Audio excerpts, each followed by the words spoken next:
একদিন আমাকে মনে পড়বে, কিন্তু সাহস করে ফোন দিতে পারবে না। লজ্জায় নিজেকে সংবরণ করবে। আমাদের এত গল্প আর এত স্মৃতি জমেছে যে তুমি অন্য কারো মাঝে আমার ছায়া দেখবে, কিন্তু সেখানে আর আমাকে পাবা না। একটা আক্ষেপ জন্ম নিবে তোমার ভিতরে। রাত গভীর হলে আমার ফেসবুক ওয়াল ঘুরতে মন চাইবে তোমার। হয়তো সব বাধা ভেঙে মনের সাথে যুদ্ধ করে হলেও আমার প্রতিটি পোস্ট দেখবে, হাসবে, রাগ করবে, কিন্তু আমাকে সেই অনুভূতি বলতে পারবে না। এর চেয়ে আর বড় কষ্টের কি হতে পারে বলো? কোনো এক ভোরে কিংবা গভীর রাতে ঘুম ভেঙে ফোন চেক করে দেখবে আমার কোনো টেক্সট আছে কিনা।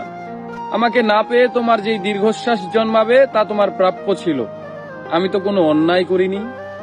এখন যার সাথে আছো তাকে নিয়ে যতই সুখে থাকো, যতই ভালো থাকো, আমি জানি আমাকে তোমার মনে পড়বেই, কারণ আমি তোমাকে ঠকাইনি। তার সাথে কাটানো প্রতিটি সুখময় মুহূর্তে আমি থাকবো তোমার মস্তিষ্কের একটা কোণে। এর চেয়ে বড় শান্তির আর কি হতে পারে বলো?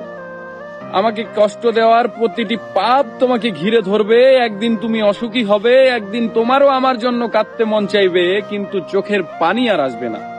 এক শীতে সমুদ্রে স্নান করতে যাবে, সাথে প্রিয় মানুষটা থাকবে, অথচ সেখানে আমার থাকার কথা ছিল। এক জ্যোৎস্নার রাতে আকাশ দেখে তোমার চোখের কোণায় পানি জমবে। এত সুন্দর রূপালী জ্যোৎস্না আমাকে ছাড়া দেখবে, আর কষ্ট